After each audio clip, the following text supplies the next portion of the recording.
Янз бүр хийдийн хамблам аним өгүүлэгч очит Читубийн анх дугаар гигантэн миний бие. Та нартай Каккей гүрүү гэх нэгэн босармаг мөрөөдө тоглоомын тухай анимыг хүүрнэн өгүүлэхээр бэлдсэн бүлгөө. Сүсэгтэн олон хүүхдүүд минь subscribe андарсан бол тухлан сууж таалан сойрхно. За түр бэж. Өвөл олоо танай түрээд дээрээс нь нэмж тог тасраад стресстүүлээд хамаг дархлаа чи унаад байгаа бол би та нарт хамгийн сайн дархлаа дэмжих бүтээгдэхүүн болох Donor Brand-ийн зөгийн балтай барагшууныг санал болгож байна. Энэхүү бүтээгдэхүүн бол хүний биед дутагдсан бүх эрдэс бодисыг нөхөж өгөхөөс гадна бүх насныхан хэрэглэхэд тохиромжтой. Мөн дээрээс нь яг одоо бүх үзэсгэлэн худалдаан дээр сар шинийн бэлэгтэй урамшуулалт худалдаа явуулж байгаа болохоор манайхан эрүүл мэндэд анхаарч Donor Brand-ийн зөгийн балтай барагшууныг сонгоорой.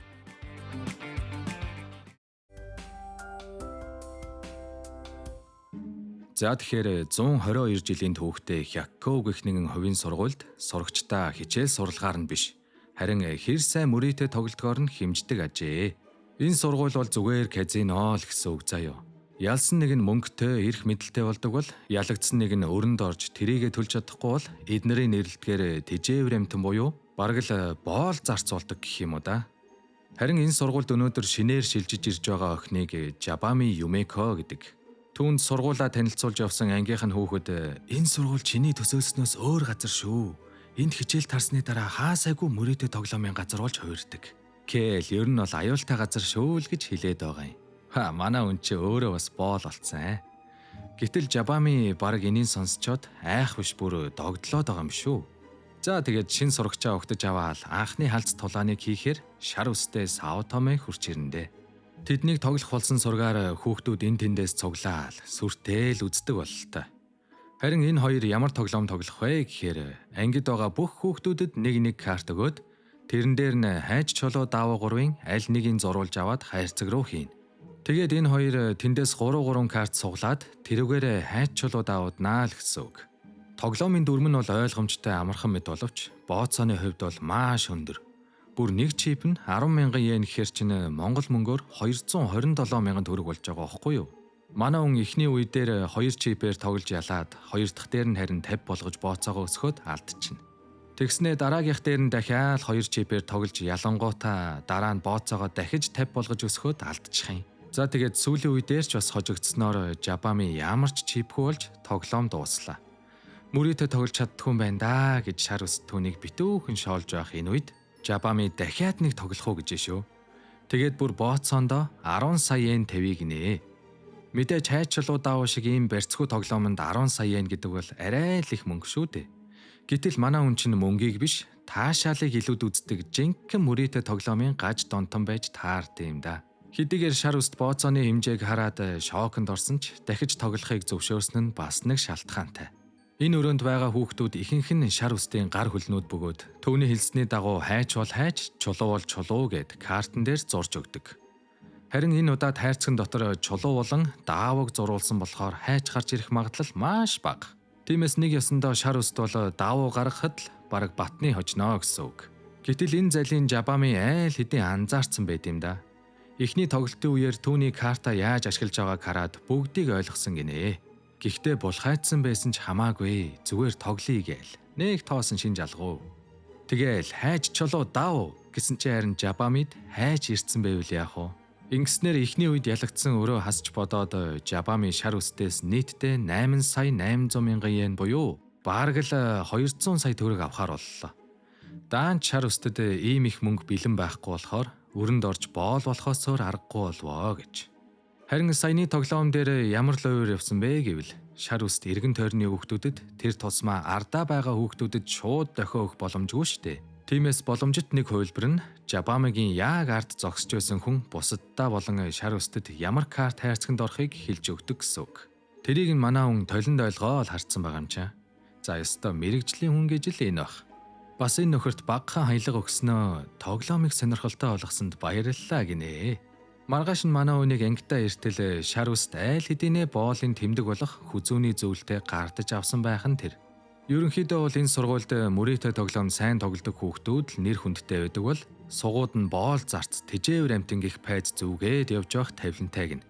Гэхдээ Сүзүүи өчигдөр Жабамигаас авсан мөнгөөр өрөө дарж боол баха болсон байдаг. Уг нь хуучин сурагчдын зөвлөлийн даргаыг байхад хэдий сургууль дээр мөрөөдө тоглодог байсан ч арай чим пай центр зөвлөгж боол зарц тэжээвэр амтэн гих харгислал байдгүй байж. Даанч нэг удаа даргын байр суурьа бооцоонд тавьж тоглоод алдсны улмаас шин дарга нь боолын нийгмийг байгуулж дураараа ажиллах болжээ. За тэгсэн энэ үед сургуулийн цайны газар хүртэл мөрөөдө тоглож байх бөгөөд сурагчдын зөвлөлийн нэг гишүүн нь манай үнийг тоглох уу гэж шүү. Энэ тайрамл үст бол Японы нэг баяных нь охин ба хүзэртэй тоглоомд бол дийлдэшгүй гинэ. Мэдээж манай хүн чинь тоглох дуртай болохоор зөвшөөрнө үсттэй. Харин энэ хоёрын тоглох тоглоом бол хоёр бүтэн үзрийг холиод нийтдээ 104 ширхэг үзрийг ширээн дээр доош нь харуулж тавьсан байгаа.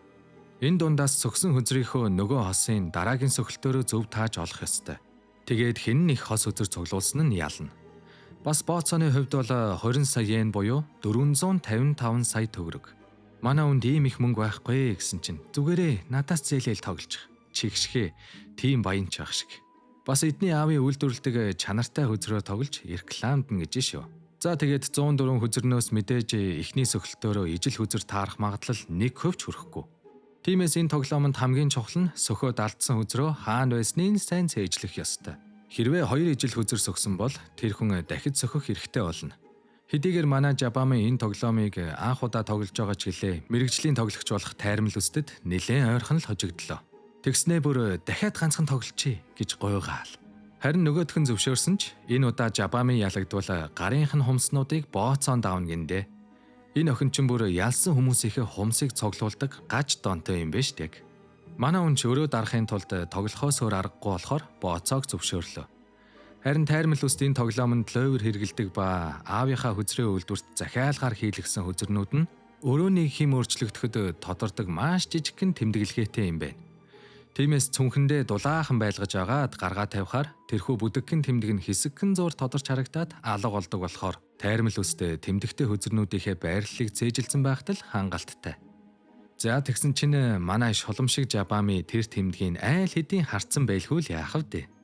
Өмнөх тоглолтыг зүгээр л хөзөрнүүдийн тэмдгийг ажиглаж бие халаалт хийх маягтай л хожигдсон байж. Харин энэ удаа бүр нэг ч алдаа гаргахгүй бүх хөзрийг нэг удаагийн оролдлохоор ижлээр нь сөхөөд цэвэр ялалт байгууллаа. Тэгснээ бүр дахиад тоглох уу яах вэ? Энэ удаа чиний гар хөлийн бүх хумсыг бооцоонд тавьж байгаа л тоглоё л доо. Гэт бүр яг солиотой байхаа. Тайрамл ус төөрх юм нь бүр айгаад дахиж тоглохгүй амир шүү гэж хэлэх үед овоо гайгүй өрсөлдөгчтэй боллоо гэж бодож исэн Жабамигийн урам хугарч энэ хүнтэй дахиж тоглох хүсэл овссоо. Харин энэ хоёрын тоглолтыг ажиглаж байсан нэг охин сурагчдын зөвлөлийнхэн дээрээ яваад очлоо. Йоо эднэрийн суудаг өрөө мөрөө одоо яа игээд байгаа юм бэ? За тэгээд саяны тоглолт яг юу болж дууссан талаар бүгдийг тайлбарлаж өгсөн чинь нөгөөдөл нь манай Жабамиг нилээн сонирхоол. Жохон өдөөд үзүүл ер нь яад юм бэ гэж шүү. Жабами чичээл тарсны дараа харих бодол алхуу. Дахиад хаана очиж тоглох вэ гээл. Тэгээд сүзүүгээр заалгаад нэг уламжлалт тоглоом тоглодог өрөөнд хүрээд ирсэн чинь тэнд нь сурагчдын зөвлөлийн нэг гишүүн шар үст хоёр тоглож шүү. Уг нь шар үст манай Жабамид хожигдсон өрөө дарж боолын тэмдэгнээс салах санаатай тоглосон боловч нэмж өрөнд ороод түүний нийт өрөө 50 сая йен болвоо гэж. Гэхдээ яагаад заавал сурагчдын зөвлөлийн гишүүнтэй тоглохоор болсон бэ гэвэл боол болсон хүмүүст нэр хүндээ сэргээх нэг боломж байдаг нь сурагчдын зөвлөлөөс хүссэн нэг хүнээ халж тулаанд дуудах хэрэгтэй байдаг ба хэрвээ бооцоон байж боломгүй тэнэг зүйл биш л бол энэ саналаас татгалзах хоройтой гин.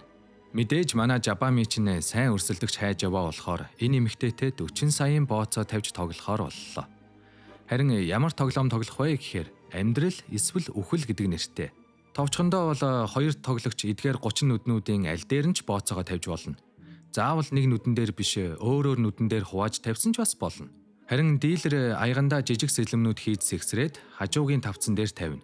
Энэ үед аяганд байгаа сэлэмнүүд бооцоо тавьсан нүднүүдийн аль нэгэн дээр нь дээшээ харж зоогдвол бооцоогоо 30 дахин өсгөж авна. Харин эсэргээрээ доошоо харж буувал өрсөлдөгчдөө 30 дахин өсгөж төлөх ёстой болно. Ингээд тоглолт эхлэх болсон чинь манай Жабами бүх бооцоогоо нэг раунд дээр тэгээд бүр ганцхан нүдэн дээр бүгдийг тавьчдیں۔ Өрсөлдөгч нь бүр гайхаал.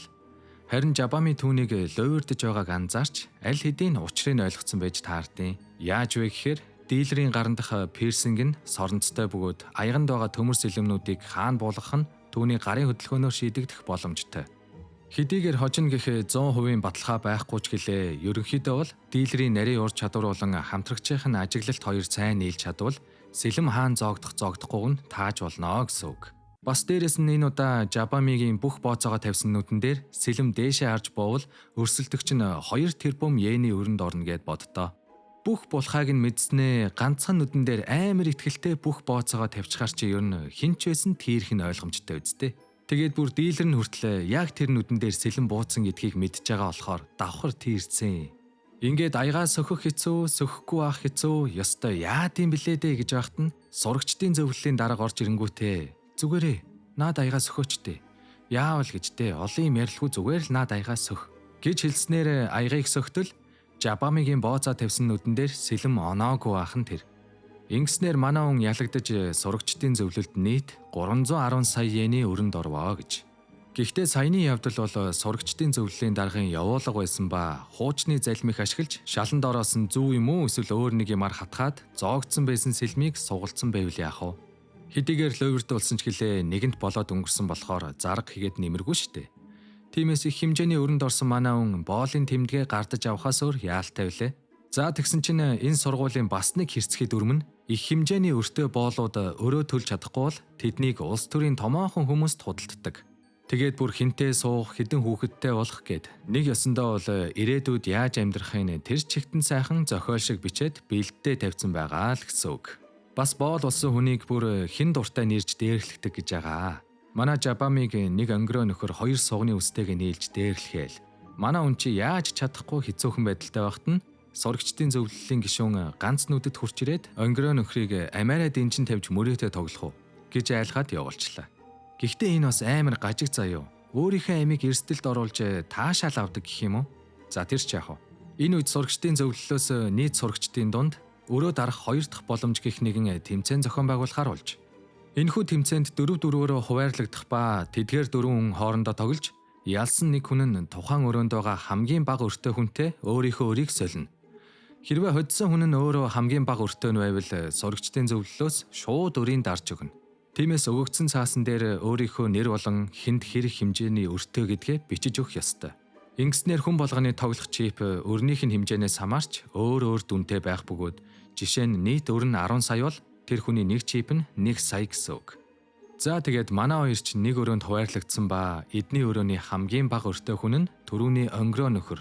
Түүний өр нь нийтдээ 10 сая йен. Бас хүн болгон урдаа өөрийнхөө чип хэдэн йен гэдгийг бичсэн тэмдгийг байршуулах ёстой. Харин эднэрийн тоглох тоглоом бол Indian poker. Яадаг тоглоом бэ гэхээр хүн бүрт тарааж өгсөн 2 хөзөр нь өнгө эсвэл тоогоороо таарч байвал сайн хөзөртэй гэсэн үг. Харин аль нь ч таарахгүй бол муу хөзөр гэж үзэх бөгөөд хүсвэл хөзрөө хайж раундыг өнжиж бас болно. Ингээд тоглолт эхэлж эхний ганц 2 раундыг өнгөрөө залууд өгсөн биш. Нөгөөх нь бүр айл хэдийн хожцсон хүн шиг пэдигээл. Харин 3 дугаар раундаас эхэлж манай хоёр байдлыг гартаа авна. Тэгээд бүр муу хөзөртэй байж бооцоогоо өсгөж сэтгэл зүйн дайралт хийгээл. Нилээн эдэр раунд авчлаа шүү. Өнгөрөө залуу бүр тийрцэн. Ядж яхад энэ залууч нь хажуудах охинтойгоо нийлж дохио зангаагаар ярилцж байсныг манай хоёр мэдсэн. Тэгснээ бүр наа дарах чинь хуучирсан штэ. Өөр гоё арга заагаад өгөх юм уу? Гээл бүр улам янзын үзээл. Ингээд нийт 10 раундын тоглоом айл хэдийн 9 дугаар раунд дээрээ ирлээ. Энэ үедээр л ялж чадахгүй бол өнгөрөө залуу 4 дугаар байр руу унах аюултай байсан ч яаж игээд раундаа авсан болохоор нийт мөнгөний хэмжээгээр тэргүүлээд эхэллээ. Гэсэн ч тоглоом дуусах болоогүй. Сүүлийн раунд дээр хэн ялхаас хамаарч байрлал өөрчлөгдөх боломжтой. Гэвч энэ үедэр залуугийн хамтрагч охинд хамгийн сайн хөзөр ирж таарсан ба үүнийгээч өнгөрөө залууд нууцаар хэлчлээ. Гэхдээ энэ үедэр жижигхэн охин хожвол 1-р байрлуу дэвшиж өнгөрөө залууг гүйцэх гээд байсан болохоор охиныг хөзрөө хай гэж сүрдүүлсэн боловч Жабами охины хор шарыг малтаж энэ олон жил дээрлэхүүлж ирсэн байж ганц удаа зоригтой байж чадахгүй нь гэд хэлсэн чинь өнөөх охин чинь зориг орсон уу яасан хөзрөө хаяхын оронд бооцоогоо тавилаа.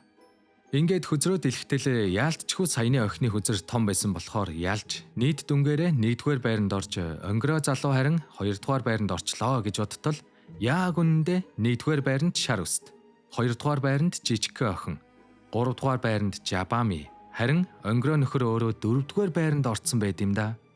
За юу болоод бүх зүйл оронгороо иргсэн бэ гэхээр манай хоёр тоглоом эхлэхээс өмнө өөрсдийнхөө өрний хэмжээг сольж бичсэн бөгөөд шар өст өөрийнхөө 50 сая дээрээ нэмээд сүзүйд 260 сая өртөө гэж худлаа яриад нийт өрөө 310 сая болгож бичсэн байдаг. Харин Жабами 310 сая өрөө 50 сая гэж мэдүүлсэн нь дүрмэнд харшлаагүй болохоор зөвшөөрсөн хэрэг. За тэгээд ялагч болсон шар үстийн өрийг барагдуулахаар 260 саяэныг айл хэдийн сурагчдын зөвлөлөөс сүзүйд хүргэж өгсөн байдаг. Харин манай хоёр өрөөнд орж ирэхээс өмнө чипний хэмжээгээ бичсэн самбараа солилцсон болохоор анхнаасаа л энэ залуу мөнгөний хэмжээгээ буруу тооцоолж тоглоод байсан л гэсэн үг. Ингэснээр тэр шар үстийн нийт өр болох 310 саяны өрийг өөр дээрээ авч сурагчдын зөвлөлд төлөх ёстой болвоо гэж. Харин манай хоёр чинь сурагчдын зөвлөлөөс 260 саяыг салгаж авч түүхэндээ дамжилт тогтоосон байх нь тэр. Мэдээж шар үст маань өрөө дарж боол байха болсон бол Жабамид боол байх нь бараг таалагдаад байгаа юм шүү. Сурагчдын зөвлөлөөс түүнийг нууцаар судалж үзэхэд 310 сая байтугай их хөрөнгөтэй идэж яагаад ч юм өрөө дарахгүй байгаа нь хачирхалтай байлаа. Манай хүн бас боолын нэг ирэхээ ашиглаж сурагчдын зөвлөлийн даргатай халз тулаан хийх хүсэлтэй ч байж магадгүй юм. Энэ үед харин ганц нүдэт манай үнийг ямар ч шалтгаангүй баривчилснаа нууц өрөөндөө авчираад мөрийтэй тоглохыг шаардж шүү. Жабамич ёй мөрийтэй тоглох байсан бол шууд хэлчихгүй юун сүртэй гээл шууд тоглохыг зөвшөөрдөг. Харин энэ хоёр ямар тоглоом тоглох вэ гэхээр камер байрлуулсан тусгай өрөөнд сууж байгаа дийлэр 5 өөр дүрстэй үзрийг дурын байрлалаараа өрж тавина. Энэ үед хоёр тоглогч ч бас өөр өөрсдийн таамгаар хүзрөө өрж байрлуулах бөгөөд дийлэр хүзрөөс өгөх үед хэн нь илүү олон үзрийг дийлэртэй адилхан байрлуулсан нь ялна. Амархан байгаа зү. Гэхдээ бас ингэж дуусчихгүй заяа. Хоёр тоглогч хоёулаа нэг бунд сум хийн. Хамгийн ихдээ 6 сум хийж болно, эсвэл бүр хоосоо орхисон ч болно. Тэгээ тоглоом дууссаны дараа ялагч нь энэ хоёр буунаас харахгүйгээр нэгийг сонгож авна. Ингэснээр яг хэдэн сумтай буу авснаа мэдэхгүй штэ. Тэгээд ялагдсан үнлүүгээ чиглүүлж агаад гохоо дарна. Энэ өрөөс нь нүдд бол бүр яг солиотой байх. За манай Жабамич бас нэх ялгараад ах юм байхгүй. Ийм тэнэг тоглоомыг зөвшөөрчл байдаг. Тэгснээ бүр нэг биш 3 раунд тоглоё гэж авдیں۔ Бас дийлрээр сүзүй суухаар болноо. Ингээд эхнэр раунд эхэлж сүзүйч хөзөрнүүдээ байрлууллаа. Харин ганц нүдэт энэ үе дээр Жабамигаас нэг хөзөр илүү тааж ялалт байгуулдаг. Тэгээд ялагч болсон хүн яах ёстой вэ? Бууга шүүрч аваад гохоо дарна үсттэй. Даанч энэ буун Жабамигийнх байж таарад сумгүй байлаа гэж. Ганц нүдтэй урам нь хугарсан уу яасан гинтхэн л манай хүнд яаж нэг нүдэ алдсан түүхээ ярьж өгдөг. Тэрээр багын л элдв зүйлсээс таашаал авдггүй, баргийн зөвлөлд сонирхолгүй хүүхэд байж л дээ. Тиймээс сурагчдын зөвлөлийн даргатайгаа мөрийтэй тоглож 300 саяны өрөнд орсон ч санаа зовсон юм огт алга. Учир нь мөнгөндөө биш, таашаал авч чадаагүй болохоороо л тэр. Харин дарган түүнээс өрнийх нь оронд нэг нүдийг авахар болж маргааш шууд хагалгаа хийнэ гэхэд эн чинь өөрөө нэг нүдээ сохлаа ийдсэн юм биш үү? Ингэж л тэр өөрийг нь зугаа цуулах цорын ганц зүйл бол өвдөлт юм байна гэдгийг олж мэдсэн байдаг. Ингээд 2 дугаар раунд дээр Жабами 5 хөзрийг бүгдийн зөв байрлуулж ганц нүдтээс 2 хөзрийн илүүтэй ялалт байгуулж бууга аваад буудтал бас л өөрийнх нь сумгүй буу ээж таарлаа. За тэгээд шийдвэрлэх 3 дугаар раунд дээр Жабами ганц нүдтийн хэрглэж байгаа залийг нь олж мэдсэн бөгөөд тэр нь дийлрийн хөзрийг харуулж байгаа камерын дүрсийг сүүлчийн раунд дээр толны тусгал шиг эргүүлж харуулсан байх нь тэр. Харин энэ зал нь ганц нүдэд өөрөө хожихын тулд биш, харин нэг ч хөзөр зөв таалгүй хожигдохын тулд хийсэн байвал яах вэ? Учир нь энэ гаж нөхөр чинь Жабамигаар буудуулах санаатай. За нэг ёсондоо бол өвдөлт мэдэрч болж өгвөл бүр үхээд далд ороод өгье гэсэн нууцхан хүсэлтэй юмдгоо да. Гэхдээ энийг манай хүн айл хэдийнэ гадралцсан байлгүй яах вэ? Тэгээд өөрийнхөө хөзрийг ч бас бүгдийг буруу өрж байрлуулсан болохоор энэ тоглоом тэнцээгээр өндөрлж байгаа юм. Мэдээж манай Жабами мөрийтэй тоглох дуртай ч гэлээ юугч л хүн буудаж алахыг хүсгэвдээ. Маргааш оройн харин сурагчдын зөвлөлийн дарга ямар нэг чухал ажлаар хэсэг хугацаанд өөр тийшээ явахаар боллоо. Гэхдээ тэр яг ямар ажлаар хаашаа явж байгаа гэдгээ туслах удаа ч хэлээгүй. Тиймээс түүнийг эзгүй хооронд зөвлөлийн гишүүд дураараа шийдвэр гаргаж тэр дундаа их зантай нүдний шилт болон сургуулийн хот ягаа уст хоёр Жабамигийн асуудлыг нэг тийш нь болгоно гиндэ. Бас сүүлийн үед сургууль дээр Жабамиг боолын нэг ирэхээ ашиглаж сурагчдын зөвлөлийн даргаыг халз тулаанд дууднаа гэх цуу яриа тархаад байгааг нь. Хэдийгээр Жабами өөрөө тийм юм яриагүйч гэлээ түүнд ялагддаг тайрмал үст буцаад сурагчдын зөвлөлд орж томчуудын хүрээлэлд багтахгүй бол аавынх нь компани хүртэл хүнд байдалд орохын гинэ. Тийм болохоор манай үнийг сурагчдын зөвлөлийн даргатай тоглоод ялчвал өөрийг нь зөвлөлийн гишүүнээр эргүүлж аваарай гээл эртнээс долгонж яваа нэ. Нөгөө тал тарин сургуулийн од чинь гаднаа нэх худлаа инээсэн царай гаргачаад яг үнэндээ бол фэнүүддээ бүр амар дургуйч байх шиг. Нэх заваа юм бэж яагаад миний гарнаас бариад идэг байна гээл. Тэгтээ бас дэлхийн хэмжээний хот болтлоо заавал тэсэх ёстой гэж шүү. Харин түүний менежер нь Жабамид мөрөөдө тоглох саналыг дамжуулж хэлсэн бөгөөд үүнийг нь манай хүн зөвшөөрч од охин дээр ирээд уулзах гэтэл бас гар утсыг хурааж авч нэгжлэг хийж өж оруулна гээл сүртэй юм аас. Тэгээд арай гэж дотгошоо орж ирж уулзаад ямар шүү тоглоом тоглох юмдэ гэсэн чинь удахгүй болох өөрийнх нь амьд тоглолтын дараа шууд тайзан дээр үзэгчдийнхээ өмнө тоглохоор шийдсэн бөгөөд Боцооны хувьд бол Жабами ялагдвал сурагчдын зөвлөлөөс гаргасан түүний ирээдүйн төлөвлөгөөг од охин өөрийн дураар өөрчилж манай үнийг насан туршид нь өөрийнхөө үгээр амьдруулнаа гэсэн үг. Харин Жабами ялвал 50 сая yen л авна. Тэгэл болоо. Бас жоохон харьцангуй Боцоо юу? Гэтэл манай хүн гинэт нэг захидал гаргаж ирснэ. Энийг би өглөө сургуулийн хувцсны шүүгэнээс олсон. Гээд захиаг унштал од охины нэг фэнээс нь ирсэн захидал байх бөгөөд бодвол юу ч хөө ураад хогийн саунд хийсэн байсан захиаг нь хэн нэгэн олоод Жабамигийн шүүгэнд хийсэн байж таарлаа. Энэ үед од охин жинхэнэ төрхөө харуулж фэнүүдээ балиар заваанаар нь дуудаал.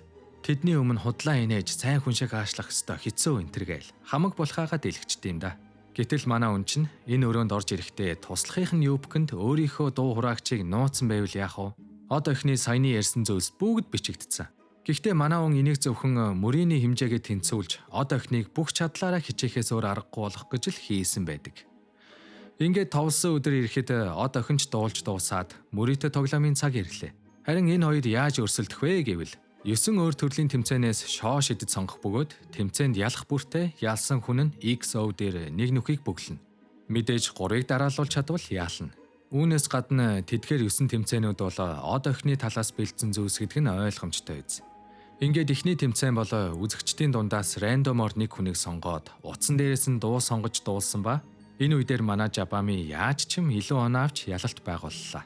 Мэдээж энэ тэмцээнийг өрсөлдөөнтэй болох гэсэн од охины төлөвлөгөө шүү дээ. Энэ мэтчлэн тоглосоор эхний 4 үедэр 2-2-ын харьцаатай боллоо. Мөн 5 дугаар үедэр ч бас од охин албаар ялагдах төлөвлөгөө нь амжилттай болсноор дараагийн 2 үеийг дараалж аваад тоглоомыг дуусгах нь ч бас түүний төлөвлөгөө байдаг. Ингээд дараагийн тоглоом бол үзэгчдийн суудалд байгаа хүмүүс дундаас шоо шидэж суудлынхын дугаараар нэг хүн сонгоод тэр хүний төрсөн он сар өдрийн таах ёстой. За өдрийн биш зүгээр сарын таах юм биш үү заяа. Энэ тоглоомонд од охин угаасаа ялах нь ойлгомжтой бөгөөд фэн клубийнхээ бүх хүмүүсийн төрсөн он сарын цээжилсэн гэж байгаа бас. Гэтэл сонгогдсон хүн нь шар өстэй байж таардیں۔ Од охин бүр шок цаашаа заяа. Аргагүй штэ. Фэн клубт нь байд хүн концертыг үзэх гэж ирнэ гэж яаж төсөөлөх вэ? Тэгээд од охины бодож олсон цорын ганц арга бол шар өст чинь Жабамигийн найз болохоор түүнийг хэдийн тоо бичихийг л сайн ажиглах. Тэгсэн чинь манай хүн яалтчгүй 6-гийн тоо бичээ тавьчлаа шүү. Од охин яг дуурайх гэжсэн нохоо санаа гаргаал. Манай үнийг 9-ийн тоо бичихийн тулд карта буруу харуулж бариад 6-гийн тоо бичсэн байвал яах вэ? Гэж мөн санаалсны эцэст 9-ийн тоо бичээл карта дэлгэтэл Жабами яах аргагүй л 6 гэж бичсэн байдаг. Мөн санаа бие отноо гэж. Хохин. Гэтэл шар өстийн төрсөн сар нь 9 ч биш 6 ч биш 3 сард байдیں۔ Гэхдээ арай дөхүүлснээр нь Жабамид ялтыг өгч ийхүү тоглолт дууслаа. Одоо тэгэхээр яах ёстой вэ? Мэдээж ялсан хүн чинь Боцоогоо авнаа. Тэгсэн чинь харин од охины туслах нь ядаж ганц тоо бичүүлэх мөнгө үлдээж хэлтэй гэж гуйгаал. Манай хүнд бол тийм төрлийн хайр байхгүй штэ. Бас дээрэс нь нөгөө фэнүүдэд оромжилсан яриаг нь бүгдд нь сонсох юм байгаа зү. Хаа очиж харин од охин энэ би биш энтэр гэж худлаа ярьсангүй. Үннээ хөлөн зөвшөөрч уучлалгүйсэн чинь фэнүүд нь харин дэндүү үн чимаа өөрсдийн үзэн ядсан ч хамаагүй дэмцээр л байх болноо гээл солилоо төзөлгнүүд вэ. За тэгсэн чинь манай Жабами өнөөх фэнийхэн захиаг шүүгэнд нь хийж од охины карьерийг буснуулахыг завдсан хүнийг олмоор байна гэж шүү. Харин од охины өөрийнх нь таамаглаж байгаа цор ганц хүн бол түүний хамтрагч нүдний шилт. Мэдээж энэ нөхөр чинь нэр хүндээ бодоод олонний өмнө гарч ирж өөрийнхөө буруугүйг нотлно үсттэй. Гэхдээ зүгээр л би буруугүй гэж хэллээ гэд баталгаа болохгүй болохоор Жабами энийн далимдуулаад үнэхээр л хийгээгүй бол мөрийтэй тоглож өөрийнхөө буруугүйг батлуул яаж ийн? Гих утгагүй шалтгаан тулгаж нүдний шилтийг үдсэн боловч нөгөөх нь боол байж өөрийнхөө байр сууриа мэдэж яриараа хөөе гэд зөвшөөрөөгүй болохоор аргагүй ирэхэнд өөртөө байгаа боолын нэг ирэхээ ашиглаж түүнийг халз тулаанд дуудлаа. Мэдээж энэ бол албан ёсны дүрэн болохоор нүдний шилт зөвшөөрч энэ хоёр үзэгчдийн өмнө халз тулаан хийхээр болдог. Харин тэдний тоглох тоглоом бол энгийн л покер. Гэхдээ раунд болгон дээр хэн нэг бооцоо тавина тэр хүн том эсвэл жижиг гэсэн аль нэг сонголтыг хийнэ. Ингэснээр гартаа жижиг хүзэртэй байсан ч мөрийгөө тултал тавьж чадвал сонгох эрхээ ашиглаад жижигийг сонгол том хүзэртэй өрсөлдөгчөө буулгаж авч болно гэсэн үг.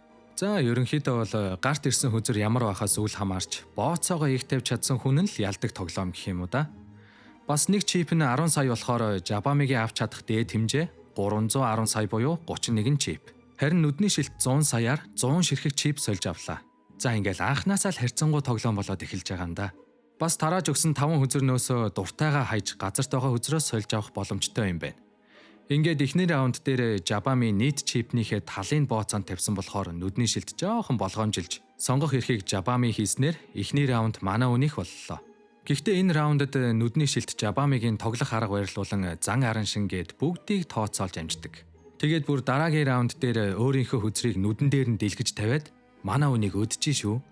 Жабами бол бууж өгдөг хүн биш болохоор байгаа бүхнээ бооцоонд тавьсан ч илүү мөнгөтэй нүдний шилт бооцоог нь дахиж өсгөж тавиад сонгох эрхийг хийтэл манай Жабами бүр муугийн муу хүзэртэй байж бооцоогоо өсгцэн байж таарад GG. Тэгсэн чинь харин дахиж чип аваад тоглох эрх бас байгаа юм байна. Даанч манай хүн мөнгөгүй болохоор баян айлын тайрамл үстэй охиныг ятгахаар болно доо. Энэ охин чинь Жабамиг сурагчдын зөвлөлийн дарга болоход өөрөө гишүүнээр нь илсэх зорилготой байгаа штэ. Тиймээс бодож Жабамид 1 тэрбум йен зээлхийг зөвшөөрдөг. Гэтэл дараагийн тоглолт эхэлвүүгүй юу. Эхний раунд дээр хоёр талаас бооцоогоо тултал нь өсгдөм да. Нүдний шилт бүр өөрийнх нь чип дуусангууд хадгаламжинд байгаа бүх мөнгөө тавиал. Харин Жабами тэр бооцоог нь өсгөхийн тулд сурагчдын зөвлөлөөс гаргаж өгсөн өөрийнх нь ирээдүйн төлөвлөгөөг барьцаанд тавиад ч мөнгө нь хүрэхгүй болохоор тайрмал үстийг ч бас өөрийнхөө үлдсэн амьдралыг бооцоонд тавьчихаа гэж яаж ятгах чаддаг байна ёо. Тэгсэн нөгөөх нь бас сумлагдаад заяо. Гарандах бүх хумсаа суух татаж өөрийгөө зоригжуулаад үлдсэн амьдралаа ч бас бооцоонд тавихыг зөвшөөрдөг. Мэдээж мөрөөдөө тоглоомд ямар нэг бит зүйлийг бооцоонд авдаг болохоор Жабамигийн тэр бичиг баримтыг тооцлоо гэж бодоход тайрмал үстих бол ямар ч баталгаагүй тул нүдний шилт бооцоог эсэргүүцсэн ч дилер бол тайрмал үстийг баян айлын охин болохоор аавынх нь компанийг түүний өрөнд суудгаж авч болно гэж хэлээд бооцоог зөвшөөрдөг. Гэтэл нүдний шилт уурлаа. Чамд юу нэм ирэх байгаа мó? Гэсэн чи харин багтаа дилер гоо чинь сурагчдын зөвлөлийн дарга ажмаа байд юм да. Үгүй чи өөр тийшээ мишээ явчаагүй мөө. Юу болоод байна ер нь? За ямар тач тоглолт үргэлжилж одоо нүдний шилтийн бооцоогоо өсгөх ээлж. Энэ нөхөр уг нь бол нилээн мөнгөтэй айлын хүүхэд боловч аавынхаа дарамт шахалтаас олж энэ сургуульд хүчээр шахуу ороод ирсэн юм байна. Тиймээс нилээн том зоригтой түүнд ялагдах эрх гэж байхгүй. Гэхдээ тэр байгаа бүх мөнгөө тавьсан болохоор яаж игээд бооцоогоо өсгөж сонголт хийх эрхийг авахын тулд өөрийнхөө үлдсэн амьдралыг бооцоонд тавихаас өөр аргагүй боллоо гэж. Ингэснээр манай хоёрт нэмж бооцоог өсгөх мөнгө байхгүй тул тайрмал үст тийрцэн. Далжгнаа л хуруу умсаа хазаад исэн. Ингэхэл эжилтэй. Тэгээд нүдний шилт сонгох эрхээ эдэлж том хүзэр гих сонголтыг хийж өөрийнхөө гарт ирсэн хүзрөө харуултал нөгөө талд илүү том хүзэртэй байж таард юм да. Саяны тийрэлт мэрэлт зүгээр жүжиг заяо. Бүх зүйл манай хоёрын төлөвлөсний дагуу явж нүдний шилтэд өөрсдийгөө жижиг хүзэртэй гэж итгүүлсэн байдаг. Ийм хүн нүдний шилтээ бороо мөнгөчхүү, эрх мэдэлчхүү, за ер нь юу ч хүү олсондоо хөлийнхөө шүрмсийг тасартал тийрцсэн учраас ухаан алдаж эмнэлэгт хүргэгдснээр тоглолт өндөрлөв. Үүний дараа сурагчдын зөвлөлийн дарга манай Жабамитай халц тулаа хийхийг зөвшөөрсөн байх ба дарга бол нэх удаан хүлээхийг хүссэнгүй. Шууд л маргааш нь тоглохоор болсон байдаг. Тэгээд маргааш нь манай хэд даргын өрөөнд яваад очтол олон долоо өггүй тоглоомын дүрмийг танилцууллаа. Юуны төрөнд бооцоогоо шийдэх ёстой болохоор энэ хоёрын ялагдсан нэг нь дахиж энэ сургуульд хизээж хөл тавих эрхгүй болно. Мэдээж хин мөрөөдөө тоглоомгүй бол амьдарч чадахгүй хүмүүс учраас энэ бооцоо бол үхлээс ч 7 дор санагдах нь ойлгомжтой. Харин тоглоомын хувьд бол шар үстийн аавынх нь үйлдвэрлэдэг таарот хүзрөөр тоглоно. Гэхдээ таарот хүзрөөр зөвхөн хувь тавилангаа мэргэлэхээс биш мөрөөдөө тоглож бас болдсон юм уу гэж бодож байна. Би ч бас яг тэгж бодоол гайхажсэн чинь дүрм нь их энгийн юм байна. 0-20 хүртэлх дугаартай нийт 21 хүзэр ашиглаж 3 үе тоглоно. Эхний үед Жабами хүзрөө сонгох бөгөөд хэрвээ сонгосон хүзрийн зураг нь зөв харсан байвал Жабами тухайн хүзрийн онцлогоос хамаарч нэмэх оноо авна. Харин буруу харсан байвал хасах оноо буюу сурагчдын зөвлөлийн дарга оноо авна гэсэн үг. Харин энэ дундаас тэг дугаартай тэнэг гэх хүзрийг сонгож чадвал тоглоом нь шууд ялна. Гэхдээ мэдээж зураг нь зөв харсан уу, буруу харсан уу гэдгээс хамаарч хэн ялах нь шийдэгдэнэ л дээ. Бас хоёр тоглогч нэг хүзэр сонгосны дараа шийдвэрлэх хүзрийг сүзүүгээр сонгуулахар болдог. Ингээд тоглоом эхлэхэд эхний хүзрийг Жабами сөхөж өөртөө нэмэх нэг оноо авлаа.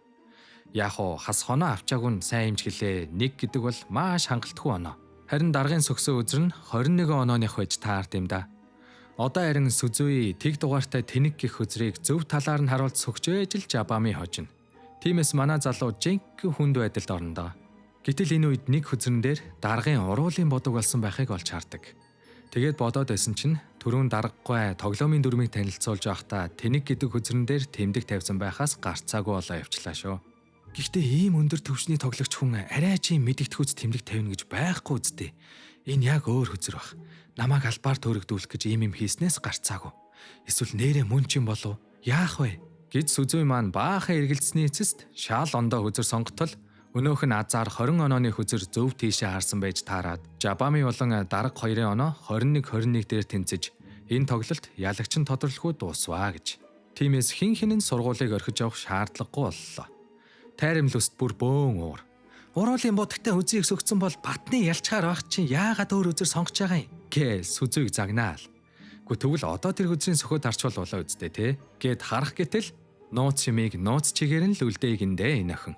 Бас дээрэс нь сурагчдын зөвлөлийн дарагч нь ихэр байсан байж. Тиймээс л нэг нь явангуут нөгөөх нь баг зүгээд үлддэг байсан юм байна.